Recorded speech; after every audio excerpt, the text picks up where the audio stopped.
This is the all-new 2016 Hyundai Tucson, and Hyundai is having the launch event here in beautiful British Columbia on the Sunshine Coast. Now, this vehicle has grown in size. The Tucson has always been a great product, but was a little bit small, and now they've made it bigger to compete with the RAV4, the CR-V, the Escape, you name it. There's literally dozens of small crossovers and SUVs. The vehicle is wider by 3 centimeters. The wheelbase is longer by 3 centimeters. They made it 1 centimeter lower. And the overall length has grown by 6.5 centimeters, which makes it now a compelling choice for a small family wanting an SUV. And that's where the market is going. People are flocking to this type of vehicle. Now, Hyundai has gone a couple of steps farther than the competition because they want to stand out from the crowd. They want to shock this segment. Now, what they've got, this is the base model. It's got the 2-liter gas direct injection engine. They also have a turbocharged version with a dual clutch transmission. We're going to try that one just a little bit later on. On the outside, you get LED marker lights, you get LED daytime running lights, you also get fog lights as standard equipment. On the higher turbocharged version, you can actually get LED projector headlamps or HID headlamps, depending on which trim you get. The standard wheel, the one you see here, is 17-inch alloy wheels, and if you get the turbo, you get 19-inch alloy wheels. Around the back, you'll notice there's dual exhaust off to one side. Really looks quite smart. That's only on the turbo version. Now, one great feature on the outside of this vehicle and the inside is the tailgate. You only need to keep your key fob on your body or in your purse, and when you walk up to the back, in 3 seconds, the tailgate automatically opens because it detects that key fob. You don't have to use your hands or your feet or anything. You just have to stand there, and that is a fantastic system. Now, the base model comes with a nice feature. That's a backup camera and Bluetooth connectivity. If you want to get the big 8-inch screen that you see here, you need to get the top trim on the 2-liter gas or the top 2 levels of the turbo version. So that's a nice size screen. You also get a screen in the middle of the instrument cluster for quick information. Now, here's some of the features you can get in this vehicle which make it stand out from much of the competition. Leather wrapped steering wheel that can also come as a heated steering wheel. Heated front seats, of course, important for Canada, but on a hot day, ventilated seats on the top trim level.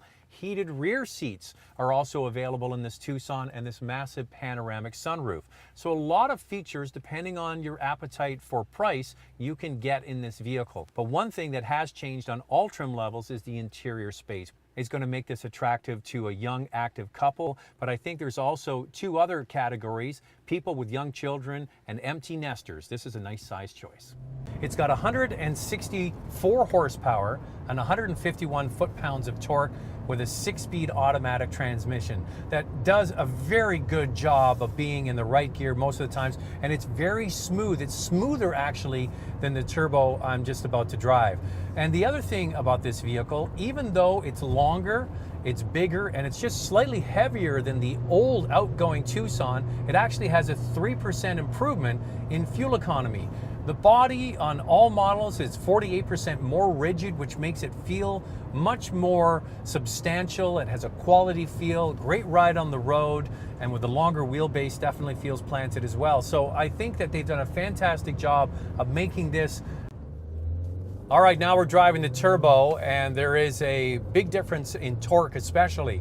Horsepower from this 1.6-liter turbocharged engine is 175 horsepower, but torque is 195 pound-feet. And the nice thing about the torque comes on at 1,500 RPM all the way to 4,500 RPM. So that's the meat of the driving range that most people are driving in. So that's all good stuff. On top of that, this new Tucson with the turbo gets a dual clutch transmission, 7 gears. It's an in-house unit, and it's done a pretty good job here today. I find it best when it's up at speed. At low speeds, because really a dual clutch transmission is really a manual transmission that's automatically controlled, every once in a while it confuses itself a little bit. What gear does it want to be in? Maybe a little bit of a jump and a start once in a while, but that's not uncommon with dual clutch transmissions, which begs the question, which one should you get? If you're somebody who does a lot of city commuting, stop and go driving, is the 2-liter going to be the one that's going to fill your needs? Probably. Is the dual clutch going to be the one you want if you want a little bit more spirited driving? Absolutely. Do you need the extra power? No, you don't. Is the extra power nice? Absolutely. So it really comes down to what is it that you're looking for. Now, the interesting thing talking to the Hyundai gang here today on the Sunshine Coast is guess what vehicle they targeted for driving dynamics? They targeted the Volkswagen Tiguan, and this vehicle does feel really quite planted. We're doing a lot of twisty driving up and down the coast here.